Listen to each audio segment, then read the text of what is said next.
L'archange Gabriel est connu comme le messager du Seigneur. Le nom de Gabriel signifie homme de Dieu ou émissaire de Dieu. L'ange Gabriel est certainement l'une des figures angéliques les plus connues, avec les archanges Raphaël et Michael et l'ange déchu Lucifer. Son apparition la plus remarquée a clairement eu lieu lorsqu'il annonça la naissance du Fils de Dieu. L'ange Gabriel fut envoyé par Dieu en Galilée pour accomplir la plus noble des missions. Il devait annoncer à la Vierge Marie qu'elle recevrait la grâce de concevoir le Fils du Seigneur.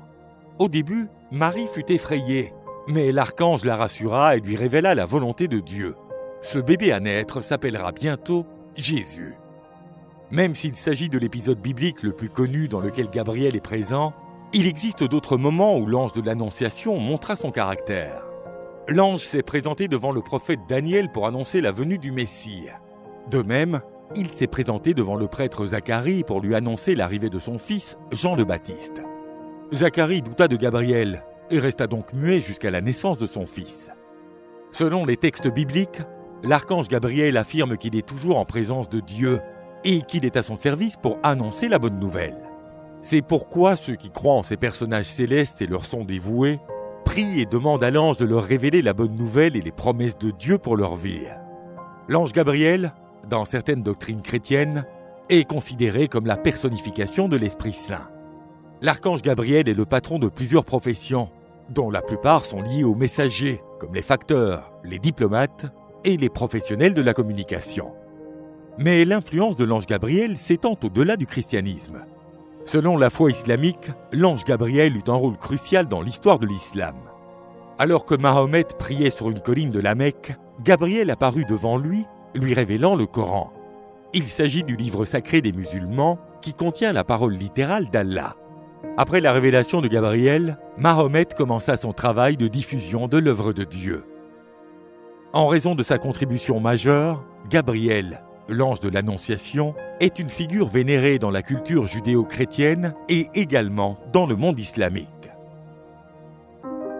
Uriel est un archange célèbre dans la tradition rabbinique et certains courants chrétiens. Il n'est pas aussi connu que Michael, Raphaël et Gabriel, mais il est l'un des anges les plus étudiés en angiologie. Son nom signifie « Dieu est ma lumière ».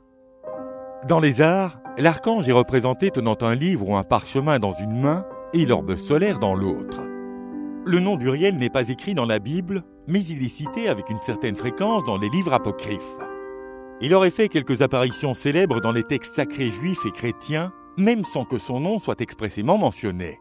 Uriel était présent dans le jardin d'Éden, où il protégeait l'entrée du jardin avec son épée flamboyante. L'archange participa également à l'enterrement d'Adam et Ève, le premier couple humain créé par Dieu. Selon le livre d'Enoch, l'ange apparut devant Noé et l'avertit du futur déluge.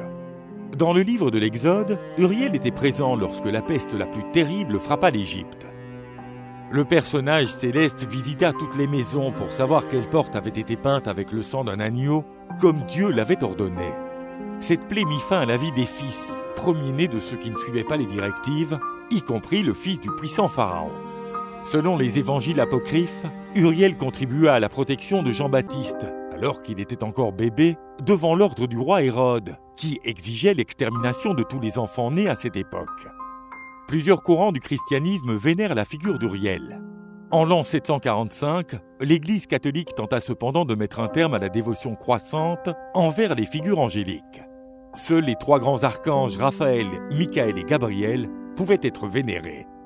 Dans l'Église anglicane d'Angleterre, Uriel a été élevé au rang de saint. Selon certaines traditions, l'archange Uriel est le souverain du soleil. Il est parfois connu comme la flamme de Dieu. L'archange est également connu comme l'archange de la sagesse. Ces adeptes pensent que l'ange peut aider les hommes à trouver la sagesse nécessaire pour résoudre leurs problèmes et atteindre leurs objectifs. Tout cela fait de l'ange Uriel l'une des figures angéliques les plus importantes pour ceux qui croient en la puissante influence de ces êtres célestes.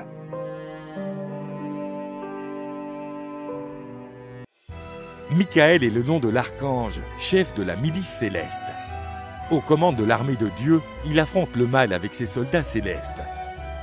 Son nom signifie « semblable à Dieu ». Michael est généralement représenté comme une figure angélique, utilisant l'épée et l'armure, avec l'image du diable sous lui. Il existe d'autres archanges importants comme Raphaël et Gabriel. Mais aucun d'entre eux ne reçoit autant de dévotion que l'archange Michael. C'est à lui que l'on doit d'avoir repoussé les innombrables tentatives qui ont essayé d'écarter l'humanité du chemin du bien. Un autre rôle de l'archange est de conduire l'âme des bons au paradis, juste après le jugement. Michael fait aussi le lien entre les hommes et Dieu. Il est chargé de porter les prières des fidèles à Dieu. Mais le rôle principal de Michael est de commander son armée d'anges. La Bible raconte que Michael s'opposa aux forces de Satan à plusieurs reprises. Et, dans toutes ces occasions, Michael fut toujours victorieux et le resta. Le commandant des anges lutta contre le mal, lorsque le dragon, accompagné de ses anges, tenta de conquérir le ciel. Mais Satan et ses alliés furent expulsés par les forces angéliques dirigées par Michael l'archange, et ils furent poussés vers la terre. Ces anges déchus durent se réfugier en enfer. Ils ne firent pas le poids face aux forces du bien, menées par l'exceptionnel guerrier angélique. L'archange Michael est reconnu par les religions chrétiennes, hébraïques et musulmanes. Mais les catholiques sont ceux qui lui rendent les plus grands honneurs. Michael est considéré comme le défenseur de l'Église et ses fidèles sont connus sous le nom de Saint Michael l'Archange, parmi les plus fidèles. Le 29 septembre est consacré à la célébration des trois principaux archanges, Michael, Raphaël et Gabriel. De nos jours, l'archange est toujours très recherché par ceux qui cherchent à se protéger du mal.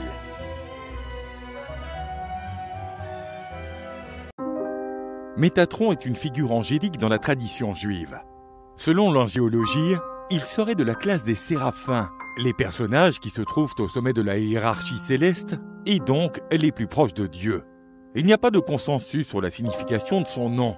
L'absence du suffixe « El » dans son nom, comme dans Raphaël et Gabriel, est quelque peu singulière. En tant que séraphin, Métatron est souvent représenté avec 3 paires d'ailes. Il est le prince des séraphins et tous les autres doivent donc respecter son autorité. Il est aussi parfois considéré comme le plus puissant de tous les archanges. Métatron est la seule figure céleste qui a accès à être aux côtés du Créateur, et il est donc considéré comme le porte-parole de Dieu. Il est le plus puissant de tous les anges, plus fort encore que Michael, l'archange guerrier qui a vaincu Lucifer et ses hôtes lorsqu'ils tentèrent de se rebeller contre le Créateur. Métatron a pour mission, entre autres, de servir d'intermédiaire entre Dieu et les hommes. Il aurait également le pouvoir sur tous les autres êtres célestes. Métatron coordonnerait et superviserait les activités des autres anges et archanges. Bien qu'il soit le seul personnage à avoir un accès illimité au trône du Créateur, il ne se prête pas à porter à Dieu les supplications et les demandes des fidèles. La référence la plus célèbre à Métatron se trouve dans le Talmud, qui est l'ensemble des textes et livres sacrés utilisés par le judaïsme rabbinique. Lorsque Rabbi Elisha ben Abouya fut autorisé à entrer dans le ciel et qu'il rencontra la lueur de Métatron ainsi là, il pensa qu'il y avait 2 autorités dans le ciel, Dieu et Métatron. Métatron fut frappé de 60 coups de bâton enflammés pour montrer que malgré sa noble position, il était en dessous de la figure du Créateur. La figure céleste est également mentionnée dans le livre d'Enoch. Selon certaines interprétations, Enoch, père de Mathusalem, devint le fameux ange le plus proche du Seigneur. Métatron est parfois appelé l'ange de la vie et de la mort en raison de sa grande influence dans l'arbre de la vie de la Kabbale juive.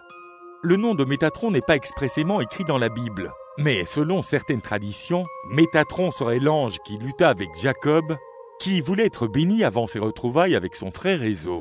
On dit aussi que le plus grand de tous les anges était chargé de punir les Égyptiens, en leur imposant les fameuses 10 plaies décrites dans le livre de l'Exode.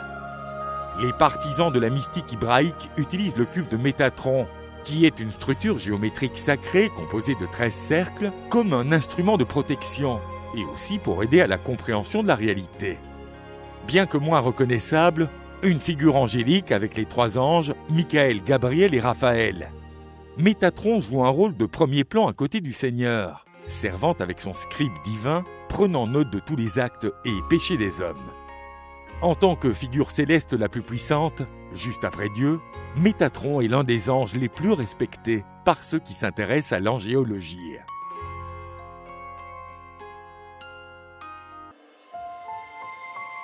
Raphaël est l'un des anges les plus importants de la culture judéo-chrétienne. Son nom signifie « Dieu guéri » ou le remède de Dieu. Par conséquent, Il est considéré comme l'ange qui porte les pouvoirs de guérison de Dieu. L'archange Raphaël est le destinataire de nombreuses prières de ceux qui voulaient être guéris des maladies les plus diverses.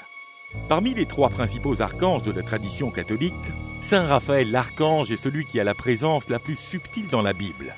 Sa principale apparition biblique se trouve dans le livre de Tobie, qui fait partie de l'Ancien Testament. L'archange y est descendu sur terre pour suivre Tobie au cours de son périple, lui qui était un jeune homme craignant Dieu, quelqu'un qui l'aimait par-dessus tout. L'ange prête une forme humaine et guida Tobie vers sa destination. Au milieu de leur voyage, alors que Tobie et Raphaël se trouvaient sur les rives du Tigre, Tobie fut attaqué par un gros poisson qui tenta de le dévorer. Mais Raphaël l'encouragea à combattre le poisson et à le tirer hors de l'eau. Tobie réussit à vaincre le poisson et l'ange du Seigneur lui demanda de garder le cœur et le foie du poisson, car ces objets seraient un instrument de guérison du Seigneur. Il devait aussi garder le fiel du poisson. L'ange guida Tobie jusqu'à sa destination, où ce dernier se vit offrir la main de Sarah. Bien qu'étant une belle jeune femme, elle était possédée par des démons.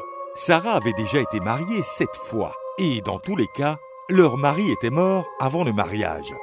Tobie craignait d'être une autre victime de cette malédiction, mais Raphaël lui assura que Dieu était à ses côtés. L'ange lui indiqua comment procéder pour se protéger des démons. Dans ce rituel, sous la direction de Raphaël, Tobie utilisa le cœur et le foie du grand poisson. Les démons ont ainsi été exorcisés, et Tobie et Sarah ont pu consommer leur union. L'ange du Seigneur protégea Tobie lors de son retour chez lui.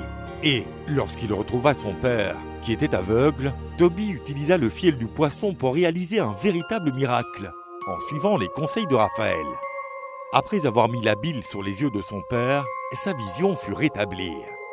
En raison de ce passage biblique, ceux qui croient en ces figures angéliques pensent également que la présence de l'archange Raphaël aide à la guérison des maladies physiques, à l'instar du processus de guérison de la cécité du père de Tobie, tout en aidant également à la guérison des maladies psychiques et spirituelles, comme dans le cas de Sarah.